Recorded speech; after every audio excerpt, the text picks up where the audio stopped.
सांसद पप्पू यादव जी के बयान से मैं किंचित भी आश्चर्यचकित नहीं हूँ। जिसके घर में जिसके पत्नी सांसद हो और वो इतनी घृणित टिप्पणी कर रहा हो तो उस आदमी का दिमाग का जो संतुलन दिवालियापन उस व्यक्ति में है। और जैसे ही महिला आयोग ने नोटिस भेजता है तो वो बीमार हो जाते हैं। तो उनको कहूँगी पप्पू जी को कि अपना व्यक्तिगत अनुभव कृपया सार्वजनिक रूप से शेयर ना करें। हम लक्ष्मीबाई की वंशज हैं, हमें पता है कि दोनों हाथों में तलवार लेके और घोड़ी की लगाम को मुंह में कस के कैसे तलवारों से सर कत्ल किए जाते हैं। नमस्कार, अब देखना शुरू कर चुके हैं लाइव सिटीज को। मैं नाम शेख है। पूर्णिया के निर्दलीय सांसद पप्पू यादव ने महिलाओं को लेकर एक विवादित टिप्पणी की, जिसके बाद बिहार में हंगामा मच गया है। आपको बता दें कि अब बीजेपी की एमएलसी भड़क उठी हैं। बीजेपी की एमएलसी अनामिका सिंह पटेल ने साफ साफ कहा है कि हम रानी लक्ष्मीबाई के वंशज हैं और दोनों हाथों में तलवार उठाकर सर कत्ल करने आता है। ये बातें कही गई हैं, भड़की हुई हैं और ये तक कह दिया है कि चोर को चोर ही दिखाई देगा, साधु को साधु ही दिखाई देगा। और उनकी भी पत्नी है। सोचिए जरा, तो क्या कुछ कहा है अनामिका सिंह पटेल ने, जो बीजेपी की एमएलसी हैं। पहले आप वो सुनिए। मेरे सामने बैठे हुए प्रिंट और इलेक्ट्रॉनिक मीडिया के बंधु और मेरी भगनी बहनों को सामने देखकर खुशी हो रही है। सर्वप्रथम ये समझने की आवश्यकता है कि सांसद पप्पू यादव जी के बयान से मैं किंचित भी आश्चर्यचकित नहीं हूँ। जिस तरह की उनकी मानसिकता है, जिस तरह की उनकी राजनीति है और जिन लोगों के संरक्षण में वो राजनीति करते हैं, अगर वो इस तरह के बयान देते हैं तो ये बहुत कम है जो उनके चरित्र को, उनकी व्यक्तित्व को, उनकी सोच को और उनकी विचारधारा को परिलक्षित करता है।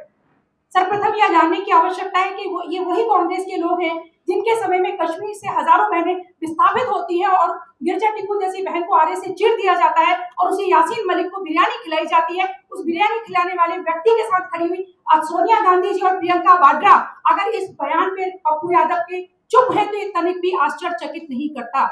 ये वही तेजस्वी है, ये वही आरजेडी है जिसके समय में एक आईएएस की पत्नी का सालों साल बलात्कार होता है और छू भी नहीं कही जाती। तो ये बयान तो उनके लिए बहुत हल्की फुल्की बात है। समझने की आवश्यकता है कि भारत वो भारत है जब राजनीति की और महिलाओं की बात हो रही है। ये उस भूमि की महिलाएं हैं, हम सारी बैठी हुई महिलाएं, हम उनके वंशज हैं, उस लक्ष्मीबाई की जिन्हें पता था कि मातृ धर्म कैसे निभाना है, अपने बेटे को दामोदर को पीठ पे बांध कर अपनी झांसी के लिए कैसे लड़ना है। हम उनकी वंशज हैं। हम उन नायिका देवी के वंशज हैं कि उन्हें पता था कि गुजरात को कैसे मुगलों से बचाना है। हम उस अहिल्याबाई होलकर के वंशज हैं जिन्हें पता था कि धर्म को कैसे पोषित करना है और न्याय को भी कैसे पोषित करना है। तो उस धर्म को नहीं जानने वाले, उस इतिहास को नहीं जानने वाले पप्पू यादव अगर इतनी घृणित, असंवेदनशील, अमानवीय, असंवैधानिक और अकल्पनीय टिप्पणी करते हैं तो मैं तनिक भी आश्चर्यचकित नहीं हूँ।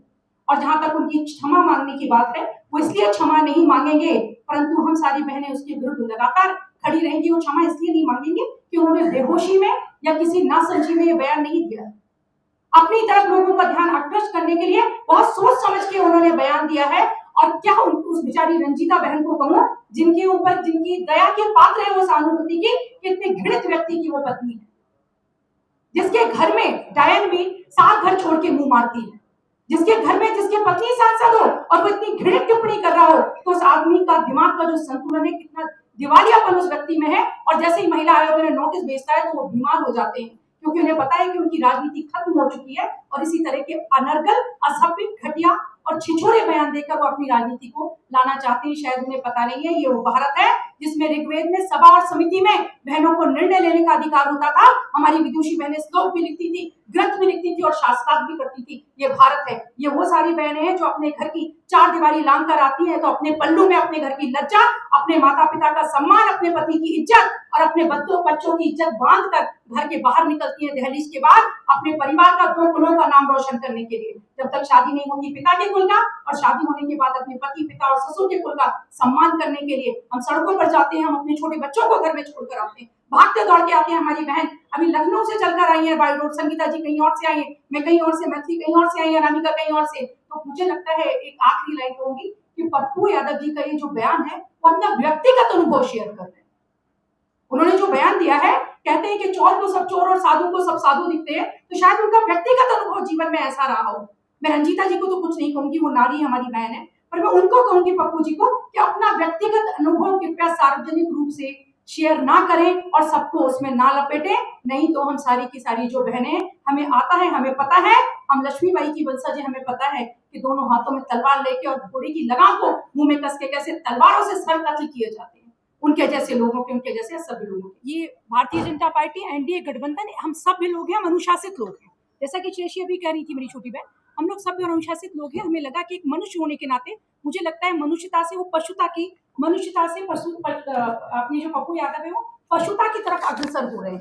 आज जिस तरह से उन्होंने दोबारा उस बयान को रिपीट किया, इसका अर्थ है आप बहुत सारे के सारे बुद्धिजीवी लोग हैं इस बात को समझते हैं कि वो इस तरफ ध्यान, वो अपनी तरफ ध्यान आकर्षित करना चाहते हैं और फिर उनका इरादा है कि कोई फिर एक तमाशा होना चाहिए, फिर वो बीमार होंगे, फिर वो गिरेंगे और फिर वो बताएंगे कि सरकार की ज्यादतियां उनके ऊपर कितनी ज्यादा हो रही हैं। वो इसलिए सारा का सारा प्रोपेगेंडा क्रिएट कर रहे हैं। और निस्संदेह जैसे हमारे बड़े भैया ने अभी पूछा, अगर वो अपनी हद को जब भी सीमा को पार करेंगे और हम भारतीय नारियां, एनडीए की बहनें, जब लगेगा भारतीय जनता पार्टी की हमारी बहनों को कि वो सीमा से ज्यादा हो गया है, तो फिर मानकर चलिए कि सजा तो तय है। जी